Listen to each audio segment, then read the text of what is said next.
वैद्युत चुम्बकीय तरंग, कुछ बातें आपको याद होगा वैद्युत चुम्बकीय तरंग में कि वैद्युत चुम्बकीय तरंग वह तरंग होती है जिसको चलने के लिए माध्यम की आवश्यकता नहीं होती है। खूब बढ़िया समझो, सीखो। आज फिजिक्स बहुत आसान है, ज़्यादा दिक्कत नहीं है इसमें। कि वैद्युत चुम्बकीय तरंग वह तरंग होती है जिसको चलने के लिए माध्यम की आवश्यकता नहीं होती है। अब इसके पहले कुछ गुण देखते हैं, तब इसके पास हम लोग चलते हैं। तो देखो, वैद्युत चुम्बकीय तरंग का कोई गुण पूछेगा तो कम से कम आपको इतना गुण तो याद होना ही चाहिए, 5-6 गुण तो आपको याद। पहला तो इसको चलने के लिए माध्यम की आवश्यकता नहीं होती है। आपको याद है सब लोग को, इसको चलने के लिए माध्यम की आवश्यकता नहीं होती है, सबको याद होना चाहिए। माने कहीं भी चल सकती है, माने यह निर्वात में चल सकती है जहाँ पर कुछ भी नहीं है, निर्वात में चल सकती है जहाँ पर धूल कण भी नहीं है, निर्वात में भी चल सकती है। कौन चल सकती है? वैद्युत चुम्बकीय तरंग। अच्छा, इसका विराम द्रव्यमान का मान कितना होता है बोलो?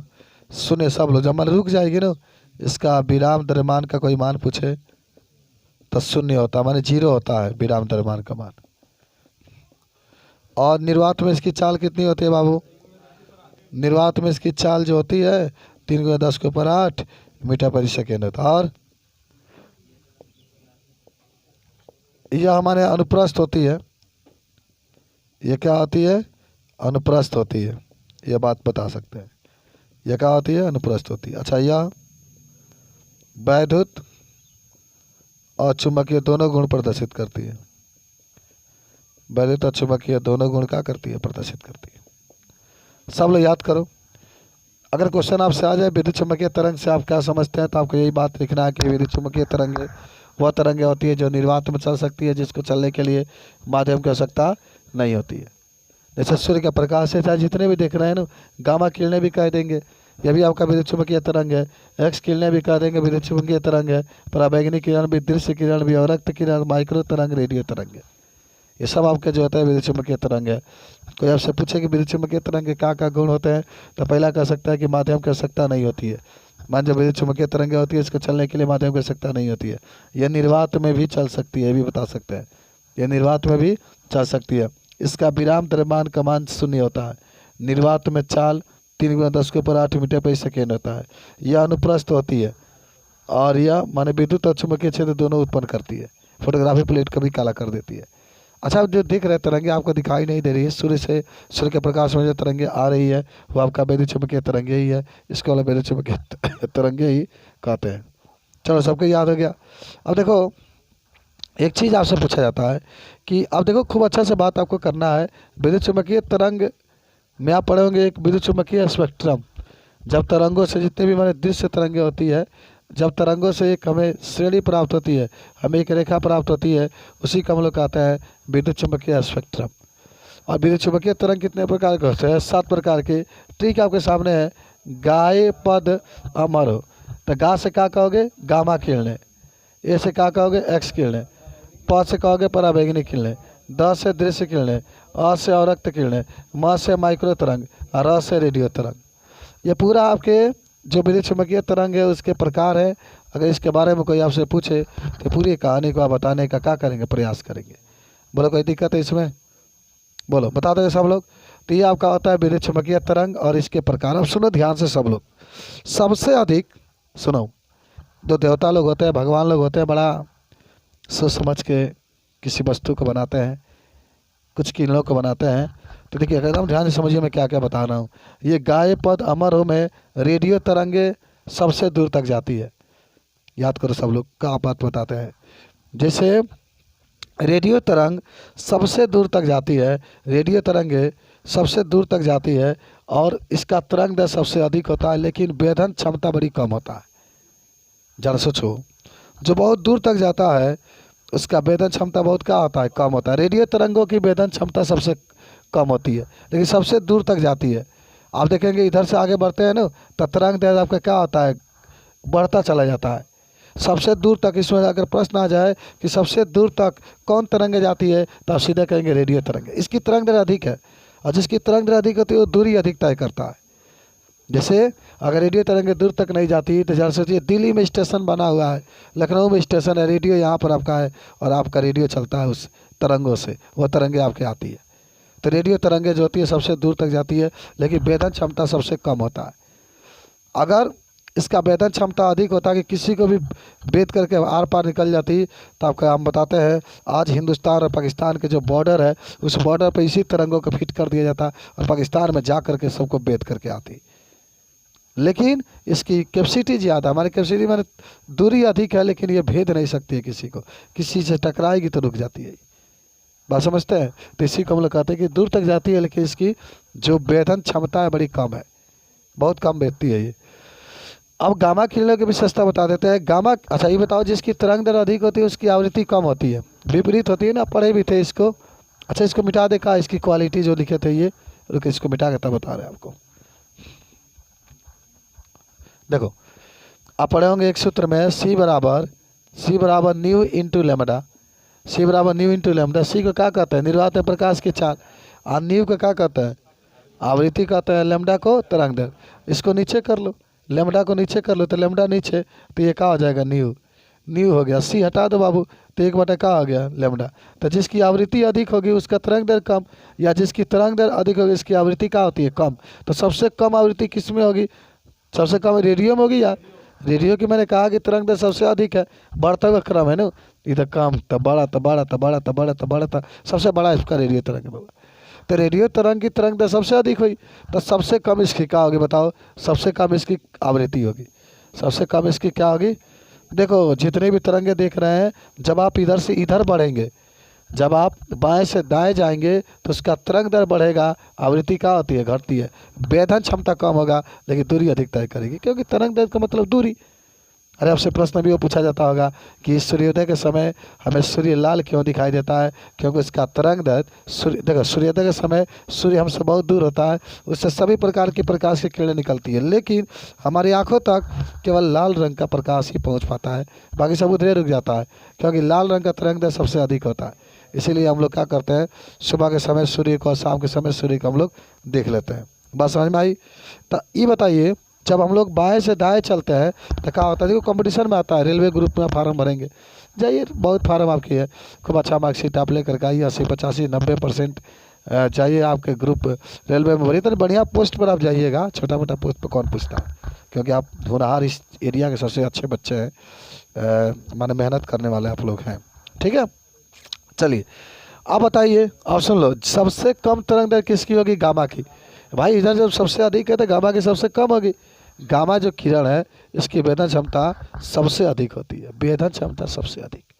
तरंग दर क्या होता है? सबसे कम लो, तो सुनो, तरंग दर सबसे कम होता है, इसकी तरंग दर होता है सबसे कम। मैं लिख देता हूँ यहाँ पर, तरंग दर सबसे कम, सबसे कम होता है। तो इसका मतलब होगा कि आवृत्ति अधिक, आवृत्ति सबसे अधिक होगी, आवृत्ति सबसे अधिक होती है। और वेधन क्षमता भी सबसे क्या होता है? अधिक होता है। वेधन क्षमता भी सबसे अधिक होता है, वेधन क्षमता सबसे अधिक होता है, ध्यान रखना। इतना खतरनाक होती है गामा किरण, आपको पढ़े भी होंगे कि किसी व्यक्ति को अगर कैंसर हो गया तो उस कैंसर की कोशिकाओं को नष्ट करने के लिए गामा किरण का प्रयोग करते हैं, पढ़े हैं आप लोग? तो गामा किरण की वेधन क्षमता बड़ी ही माने अधिक होती है, वो कैंसर का कोशिकाओं को छेद करके बाहर निकल जाती है। लेकिन देवता लोग बड़ा होशियार है, गामा किरण की वेधन क्षमता बनाया तगड़ा, तो इसका डिस्टेंस माने तरंग दर बहुत कम बना दी है, बहुत कम है दूरी तक, माने लगे रहेगा, इतना दूरी पर रहेगा तभी छेद पाएगा, बहुत दूरी तक तो धिया जाएगा ही, क्योंकि दूर तक जा ही नहीं पाएगा। इसकी जो तरंग दर है सबसे कम होती है, किसकी? गामा किरण की। देखो आप जितने कुछ ये पढ़ रहे हैं, जितने किरणें की बातें हो रही है, आप पूरा मुझे याद रखिए। देखो मैं यहाँ पर खड़ा होकर बोल रहा हूँ आपके सामने, इतना पढ़ा हूँ तभी तो बोल रहा हूँ, बात समझे? उतना त्याग आपको भी करना पड़ेगा तभी आप बोल पाएंगे। मैं अब 10 वाले बच्चों से कहा था, जैसा मैं बताता हूँ वैसा तुम लोगों को कल भी बताना होगा, बात समझे? तो ये बातें आपकी रहती है, काची गामा किरणें हुई, एक्स किरणें हुई, पराबैंगनी किरणें हुई, अवरक्त किरणें हुई, है कि नहीं? अवरक्त किरण को देखो लो विशेषता। अच्छा अवरक्त किरण, अभी सब किरण का हम लोग देखेंगे, लेकिन जो आपके टीवी कंट्रोलिंग होता है ना, रिमोट जिसको कहते हैं, आपसे कोई पूछे कि रिमोट से कौन सी किरणें निकलती है, तो अवरक्त किरण। देख रहे ना, अगर अपने तरफ करोगे तो जरेगा ही नहीं, रिमोट की तरफ जहाँ पर आपका जो भी डिस्क वगैरह है उसके तरफ करके दाबोगे तो उससे निकलता है अवरक्त किरण। और रक्त किरण। लेकिन बाकायदे इसका भी रेंज अधिक नहीं होता, दूरी अधिक नहीं होता है।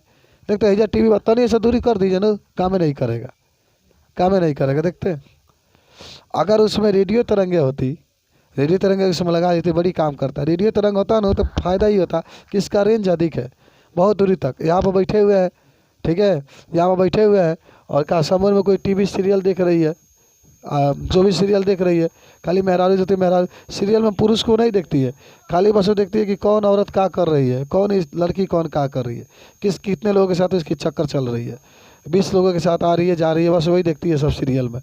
तो रिमोट, अगर रिमोट में रेडियो तरंगे होता है, ये तरंगे जब होती, कौन तरंगे, रेडियो तरंगे, तो यहीं से दाब देते, घुचुक दाब का बंद हो जाता है, तो इनको टाइम में नहीं लगता।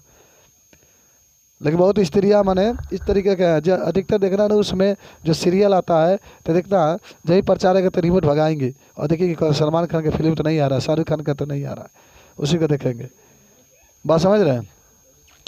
तो रिमोट से जो तरंगे निकलती है, रिमोट से जो तरंगे निकलती है उसका नाम होता है अवरक्त किरण।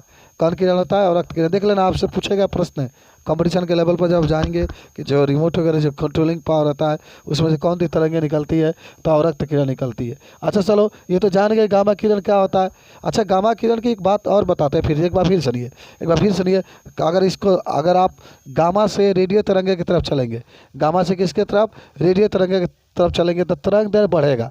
तरंग दर क्या होगा? बढ़ेगा, तरंग दर बढ़ेगा। देखो इसका तरंग दर न और तरंग दर बढ़ेगा और आवृत्ति क्या होती है? घटती है। आप देखते होंगे, थोड़ा सा लिमिट के हिसाब से बता देते हैं कि गामा किरणों का अगर आवृत्ति आपको देखेंगे तो 10 के ऊपर लगभग 20 हर्ट्ज होता है 20 या 22 जो भी कहिए, चलिए 22 से कर दीजिए। आगे बढ़ेंगे, आवृत्ति क्या होगा बाबू? घटेगा। और तरंग दर क्या होगा? बढ़ेगा। तो लगभग 10 के ऊपर मान लो यहाँ पर 20 हो गया इसका, फिर आपके 10 के ऊपर मान लो 16 या 17 हो गया इसका, 18 हो गया, इस तरीके 2-2 3-3 घटाते चलिएगा। बात समझिए? मैंने मेरे कहने का मतलब है कि एक नॉर्मली बात याद रखिए। देखो ये क्या होता है ना, बच्चा लोग जो होते हैं सब कुछ उनको मौजबानी याद होती है, आपको लिखवाया गया उस बात से आप बता सकते हैं। लेकिन नॉर्मली 10 के ऊपर 22 से शुरू करिएगा, 2 गो 3 गो, 10 के ऊपर 20 लिख देंगे, 19 लिख देंगे, गलत नहीं होगा। हॉटस करते चलिएगा, ये एक्चुअली में इधर बढ़ते चलिए, आपको प्राप्त होता चला जाएगा। बात समझ में आई? अच्छा, इसकी तरंग दर तो बड़ी कम होती है ना, क्योंकि आवृत्ति अधिक है। तो तरंग दर कितना होता है? 10 के ऊपर, रुकिए 1 मिनट, ये आवृत्ति की बात हो रही है, सब आप लिखेंगे कॉपी पर, ठीक है। खाली नॉर्मली जानते चलिए, घटता चला जाएगा। कौन है ये? आवृत्ति की मात्रा घटस होता है, घटता जाएगा। सबसे अंतिम में तो और माइनस में चला जाता है, माइनस में चला, 10 के ऊपर -2 या 10 के ऊपर 1 माइनस में चला जाता है रेडियो तरंगों के पास। लेकिन तरंग दर बढ़ रहा है, तरंग दर आगे बढ़ने पर, जाने पर क्या हो रहा है? बढ़ रहा है, तरंग दर आपका बढ़ रहा है। तो यानी इसका मतलब है कि 10 के ऊपर -14 है, या मीटर में होता है 10 के ऊपर -14 है। आगे जब बढ़ेंगे तो हो सकता है कि 10 के ऊपर -12 आ जाए। अब इसमें बड़ा हो रहा है ना, ये माइनस में है, तो माइनस वाला संख्या जो माइनस अगर लग गया है तो जो अगर 14 है तो छोटा होगा और 12 है तो बड़ा होगा, क्योंकि माइनस का चिन्ह लगाया गया है। फिर आगे और जाओगे तो 10 के मान लो -9 मीटर आ गया। ऐसे ही आगे बढ़ता है तो बढ़ रहा है, ये क्या होता है? बढ़ रहा है। तो ये माने बातें आप याद रखेंगे। और मैंने आपको कहा कि रेडियो तरंगे जो होती है उसका रेंज अधिक होता है, बहुत दूर तक वो जा सकती है, लेकिन उसका जो भेदन क्षमता होता है बड़ी कम होता है।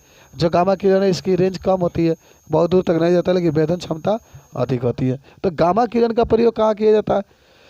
तमाम प्रकार के प्रयोग मैंने बताया। गामा किरण का प्रयोग पहले तो जो कैंसर कोशिकाएँ होती है उसको नष्ट करने के लिए, या गामा किरण का प्रयोग हम लोग तमाम प्रकार का और प्रयोगशाला वगैरह में भी करते हैं। एक होता है एक्स किरण। एक्स किरण जो होता है ना, खाली समझो खाली, जो एक्स किरण होता है ये पहले जान जो इसका एक्स किरण का खोज रांजन नामक वैज्ञानिक ने किया था, रांजन। एक्स किरण कितने प्रकार के होते हैं? 2 प्रकार के, याद करिएगा।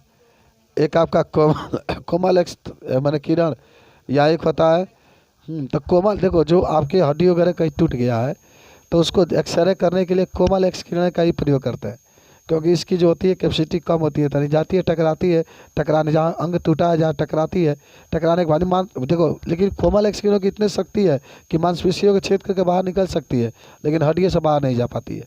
तो उसका छाया जो होता है ना बन जाता है, आदमी डॉक्टर देख लेता है, फिर उसके हिसाब से इलाज करता है। बात समझ में आई? अच्छा, अब जो बातें आप करेंगे यहाँ पर किसकी, एक होता है, देखो 2 प्रकार की एक्स किरण होती है। कोमल एक्स किरण जिसका प्रयोग हम लोग एक्सरे वगैरह में करते हैं, एक होता है कठोर एक्स किरण। तो जो कठोर एक्स किरण होती है बड़ी कठोर होती है, वो माने समझो कि इतना हड़ा होती है कि हड्डियों को छेद के बाहर निकल जाती है। तो इसका प्रयोग हम लोग एक्सरे में नहीं कर सकते हैं। तो एक्स किलो का प्रयोग तो आप अच्छे तरीके से जानते हो कि एक्सरे वगैरह में किया जाता है इसका प्रयोग, आप लोग लिखे हैं ना सब लोग इसके उपयोग में। और पराबैंगनी किरण की बात करेंगे, अच्छा ये सब लोग जानते होंगे कि पराबैंगनी किरण का सबसे पहले बात है ना, अदृश्य लिखाई में इसका प्रयोग करता है। अदृश्य, कोई लव लेटर लिख दिया है, अदृश्य दिखाई नहीं देता है, क्या लिखा है, तो उसके बाद माने लाइट हो गया, लाइट में पराबैंगनी प्रकाश से निकल रहा है, उसके बाद जब दाबोगे ना, उसको डालोगे तो लिखा होगा कि आई लव यू रे मुटकी, जो भी आपका लिखा होगा इसको आप बता सकते हैं इस बार, समझ रहे हैं ना। तो ये पराबैंगनी किरण होती है आपकी, बात समझे। तो इस तरीके से जो भी आपको पूछा जाता है तो उसको बता सकते हैं। अच्छा एक दृश्य किरण, तो बात भाई दृश्य किरण के द्वारा हम लोग किसी वस्तु को देख रहे हैं, ये दृश्य किरण तो है जो हमको क्या हो रहा है, दिखाई दे रहा है। लेकिन एक बात जरूर याद रखना, पराबैंगनी किरण की जो बातें हो रही थी बहुत खराब भी होता है डायरेक्ट। इसी पराबैंगनी किरण को रोकने के लिए आपको याद होगा कि वायुमंडल में ओजोन परत पाया जाता है। ओजोन परत, वह ओजोन जो परत होता है पराबैंगनी किरणों को डायरेक्टली ज़मीन पर नहीं आने देता है। अगर ज़मीन पर आ गया, हमारे आँखों पर पड़ गया तो आँखों की रोशनी चली जाएगी, त्वचा पर पड़ जाएगा तो त्वचा का कैंसर हो जाएगा। बात समझ रहे हैं, ये पराबैंगनी किरण की बात हो रही है। अदृश्य किरण तो आप जानते ही होंगे, वस्तुओं को देखने में इसका प्रयोग किया जाता है। जो दृश्य किरण होती है, जो वस्तु होते हैं, प्रकाश होता है, उसके देखने के लिए इसका प्रयोग किया जाता है। अवरक्त किरण, अच्छा होनहार इसका है भाई। अवरक्त किरण का प्रयोग हम लोग, एक बहुत ही फेमस बायोलॉजी का टॉपिक आपको मिलता होगा जिसको हम लोग कहते हैं हरित गृह प्रभाव, ऐसे ही कहते हैं ग्रीन हाउस, हाउस माने गृह होता है ना, इफेक्ट। इसमें आपको होता ही है बाबू, तो समझो सब लोग, जहाँ बहुत अधिक जाड़ा पड़ता है, जहाँ सूर्य के प्रकाश की किरणें नहीं निकलती है, तो वहाँ पर कांच का एक घर बनाया जाता है, कहीं बना देते हैं यहाँ पर कांच का एक घर बनाया जाता है। इसमें छोटे छोटे पौधे को लगा दिया जाता है।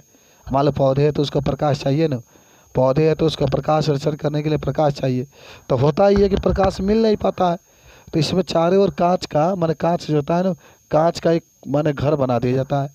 इसकी क्वालिटी होती है कि इस कांच के घर पर जब सूर्य के प्रकाश की किरणें पड़ती है, तो जो अवरक्त किरणें की मैं बात कर रहा हूँ, अवरक्त किरण की, तो जो अवरक्त किरण होती है ये कांच के अंदर चली जाती है। समझना बात को, बहुत जाड़ा पड़ता है बाबू, ये छोटे छोटे जो पौधे होते हैं उनको प्रकाश नहीं मिल पाता है, किरणें नहीं मिल पाता है, तो आदमी कहता है कि चलिए 1 घंटा कभी धूप निकला है तो चलो कांच का यूज कर देते हैं, तो कांच के चारों ओर से इसको घर बना देता है।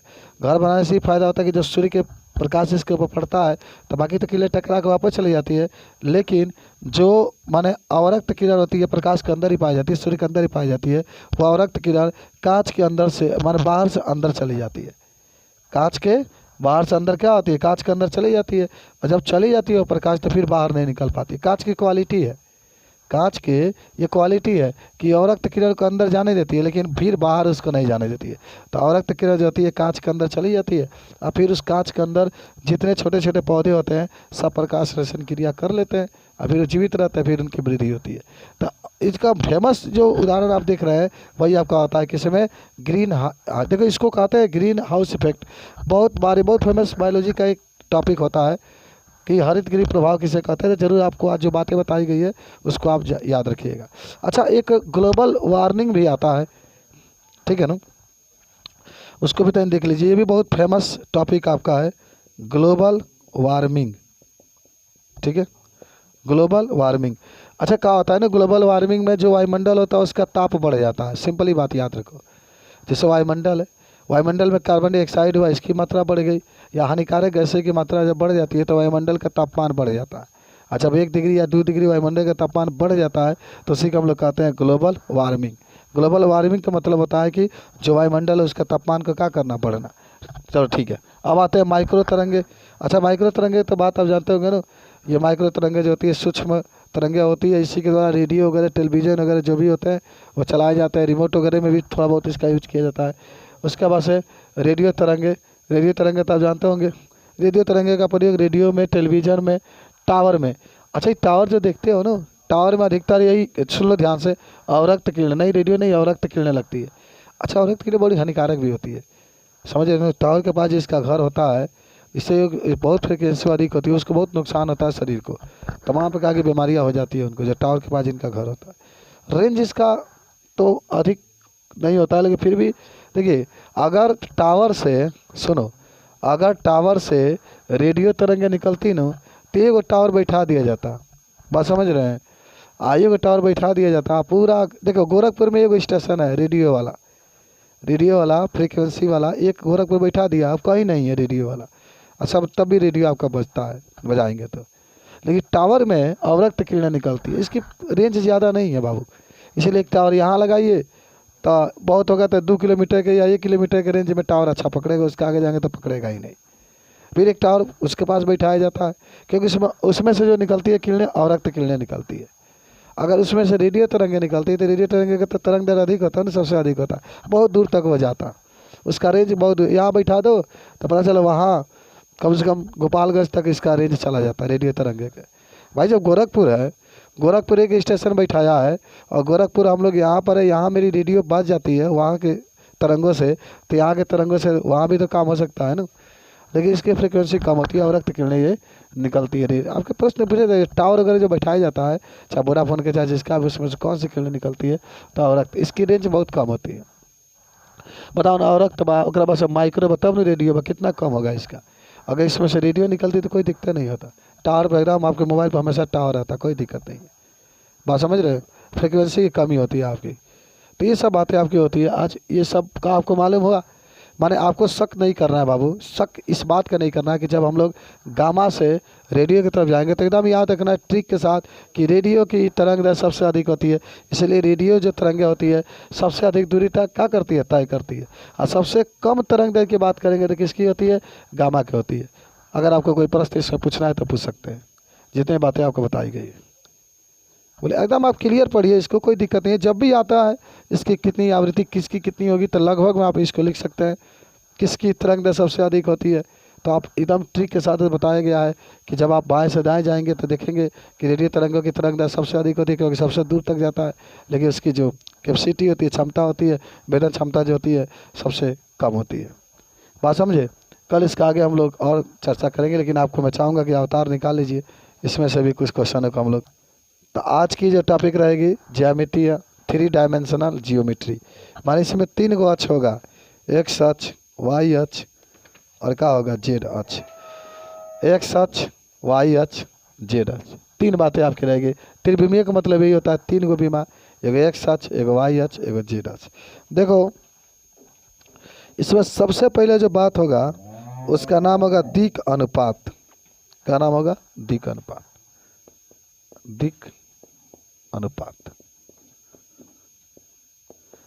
जैसे A X plus B Y plus C Z plus D बराबर 0 है, तो इसी के तुलना करके ए बी सी जब हम लोग निकाल देंगे तो इसका हम लोग कहते हैं दिक् अनुपात। किसका मान निकालेंगे, ए बी सी का मान निकाल देंगे तो इसको हम लोग क्या कहते हैं, दिक् अनुपात। याद कर लो, एकदम ध्यान से समझना है। और अगर ए बी सी निकल गया और कोई आपसे पूछे दिक् कोसाइन, पढ़ के आ रहे पीछे वाले पार्ट से, तो यल का मान होता है ना ए बटा करने में A square plus B square plus C square, M बराबर बी बटा करने में A square plus B square plus C square, N बराबर सी बटा करने में A square plus B square plus C square. तो एल बराबर ए बटा करने में A square plus B square plus C square, M बराबर बी करने में A square plus B square plus C square, N बराबर सी बटा में करने में A square plus B square. ये डी कोसाइन आपका रहेगा। और यहीं से डी कोसाइन में संबंध बताने वाला सूत्र, दिक् कोसाइन में संबंध बताने वाला सूत्र L square plus M square plus N square बराबर 1। ये भी एक सूत्र होता है, L square plus M square plus N. ठीक है, अब ये सूत्र 3 आपका इस समय रहा। दिक् अनुपात निकालोगे तो ए बी सी से, डी कोसाइन निकालोगे तो एल बराबर 1 ए बटा करने में A square plus B square plus C square, और एम बराबर बी बटा करने में A square plus B square plus C square, और एन बराबर सी बटा करने में A square plus B square plus C. लिखा गया।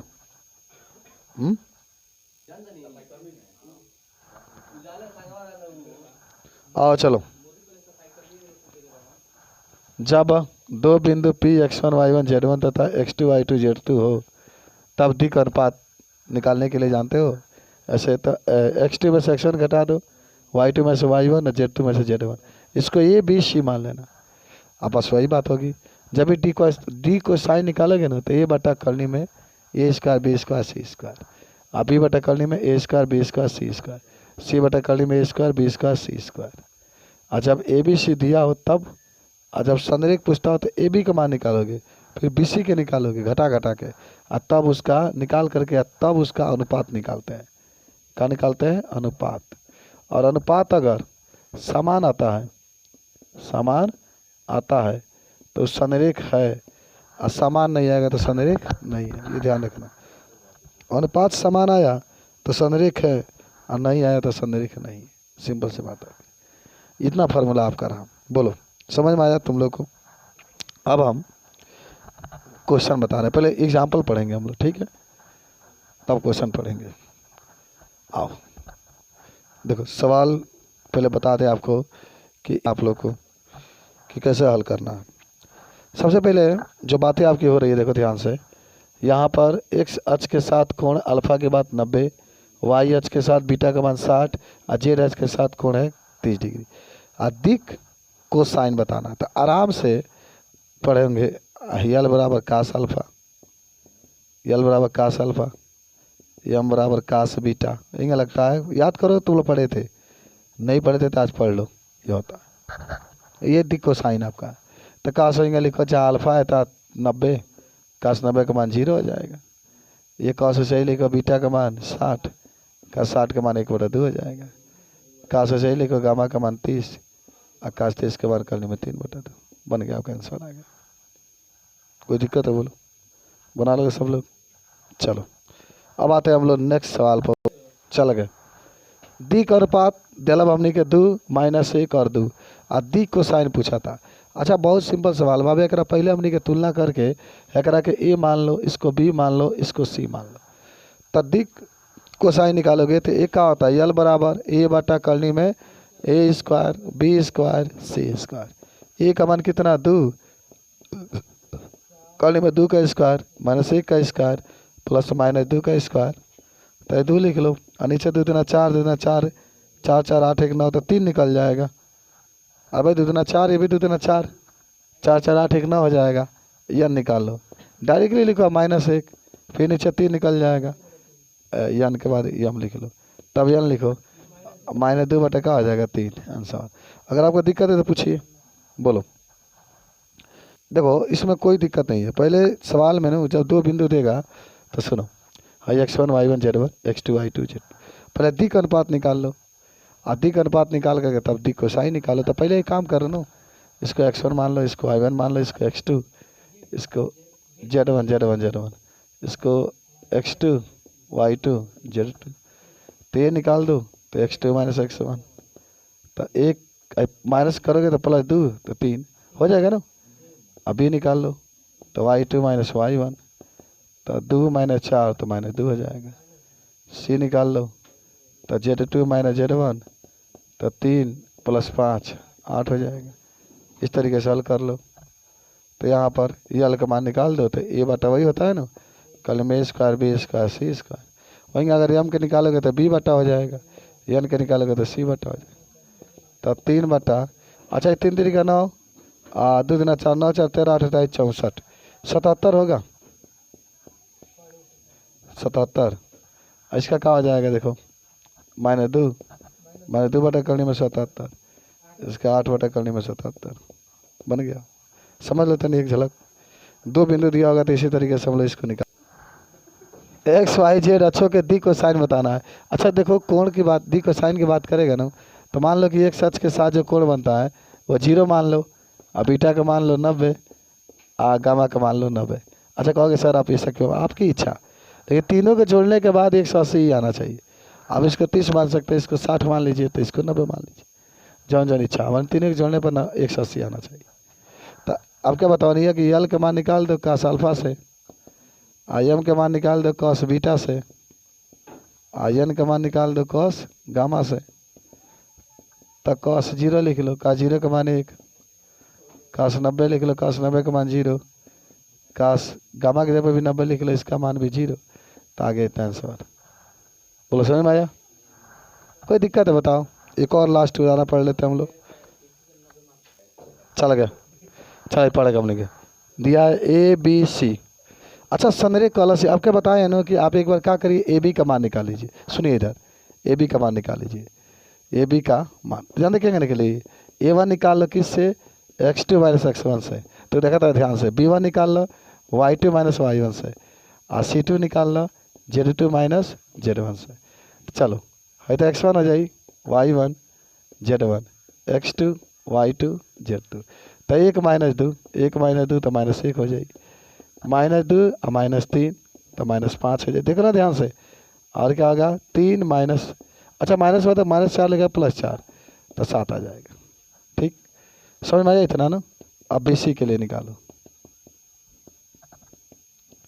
किसके लिए, बी सी के लिए। तो x1 y1 z1, x2 y2 z2, तो क्या होगा a2 और b2 और c2 निकाल लो। तो a2 के निकाल, देख लो मैं कैसे लगा रहा हूँ, आपकी किताब में सवाल है अभी। 3 माइनस 1 लिख लो, होता है ना x2 माइनस x1, तो 3 माइनस 1 लिख लो 2, और फिर क्या होगा 8 माइनस, अच्छा माइनस होता है तो प्लस 2 हो जाएगा ना 10, और माइनस 11 माइनस 3 तो माइनस 14 हो गया। इतना आया, ठीक है। अच्छा यहाँ पर बता देते हैं, जब संरेख की बात करेगा तब संरेख हो तो एक काम करिएगा, a1 बटा a2, b1 बटा b2, c1 बटा c2। तो a1 का मान देखो ना, यहाँ माइनस 1 आया है, लिख लो। a2 का मान देखो 2 आया है, b1 का मान देखो माइनस 5 आया है, b2 का मान 10 आया है, c1 का मान माइनस कितना आया 7 आया है, c2 का मान माइनस 14। तो 7 से 14 दो बार में, 5 से 10 दो बार में, तो माइनस 1 बटा 2, माइनस 1 बटा 2, माइनस 1 बटा 2। तो ये कहाँ है, सब सेम आ गया, संरेख है। कहाँ है, संरेख। अच्छा पूरा फिनिश तो हो गया आपका। क्या आपको पूरा सवाल समझ में आया? देखो इसको तो समझ लेना ना, जैसे अगर 3 को बिंदु बस संरेख पूछे तो पहले है क्या निकाल लेना, है क्या दिक अनुपात कहते हैं, फिर इन दोनों का निकालना दिक अनुपात, और तब इसको बराबर ऐसे दिखा देना, सेम आता है तो संरेख है, नहीं तो नहीं, तो संरेख है। ठीक है, तो बाकी हम लोग अब